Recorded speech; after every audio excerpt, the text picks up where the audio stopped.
I'm in your packet. I'm in the gray section, and I'm all the way close to the back after all the transcription songs, melodies, and chords, and then more transcription exercises. And we get to Lavender's Blue and Hoodledoon, and they're gray. They have the melody, and then they have a tab staff right here. So we're going to get you started on these, and then your assignment will be to write out or transcribe this notation into tab right there for Lavender's Blue, Cuddledoon, and You and I as well. Once you get the hang of this, it will go quickly for you, and you will find that tab is a wonderful thing, especially if you can understand how it notates the other direction as well. So for these exercises, you're going to transcribe the way we learned how to play these in the first half of the term. That means that these notes are going to be in home position, so you're not going to be high up the neck. And we're not going to use the fourth string. We said, let's just leave those high, the high G and A and B that were on this fourth string alone for right now, and we'll deal with them in another piece, actually some pieces that we'll play in the second half of the term. But you're going to transcribe these exactly like you played them. So I'll just bring out my ukulele to remind you that when we played Lavender's Blue, we went Lavender's blue, dilly dilly. And if you can remember that, and don't be afraid to grab your instrument, then you can write out the tab. So we can write the rest here just to remind us that we don't play there. And then here, this is an open string on my third string. And remember, this is string 4, 3, 2, and 1, right? So this will be a 0 for open on the third string. And that's a 0 or open on the second string. And that's a 0 or open on the first string. I know that this could be played as a 2 here, but we're not doing that, right? And this could be played as a 0 right here, but that's not how we learned it. So like we learned it, this will be right here.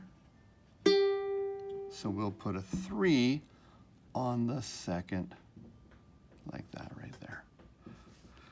F is your first fret on the second string. E is your 0 or open. D is my 2.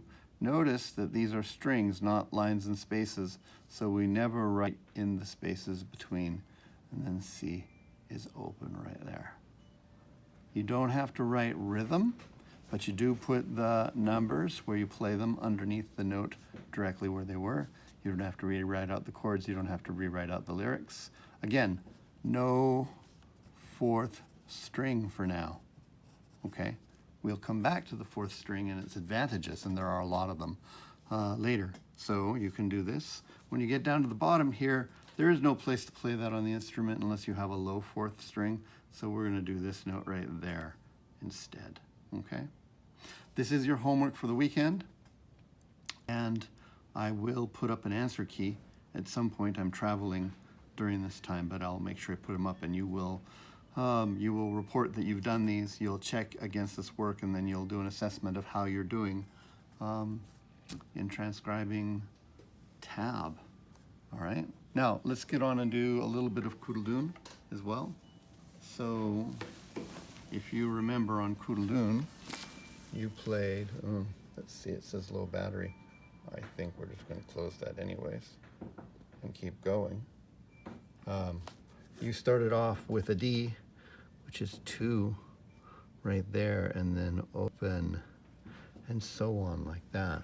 And you have a bunch of zeros for C's, open, open, and then D is 2 right there. I think the biggest mistake people make after they get this is that they start to mirror this and they start writing in the spaces and things like that.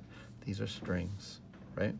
And then this would be an open on there, like that. This is a notation that once you know how a song goes, you could teach to anybody because it tells them where to put their fingers on the instruments. And you'll get down to the bottom as well. Again, no fourth string, okay? You and I, same deal.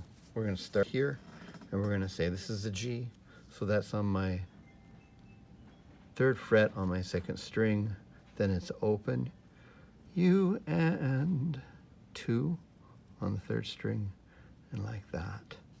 Honestly, this won't take you very long after you have this down, but please do it and do a good job, and then check it to make sure you didn't make any mistakes. Tab can be very valuable when you combine it with traditional notation, and also when you want to do very specific notation of where to play things, and that will actually come into play for us as we learn songs in the second half of the term.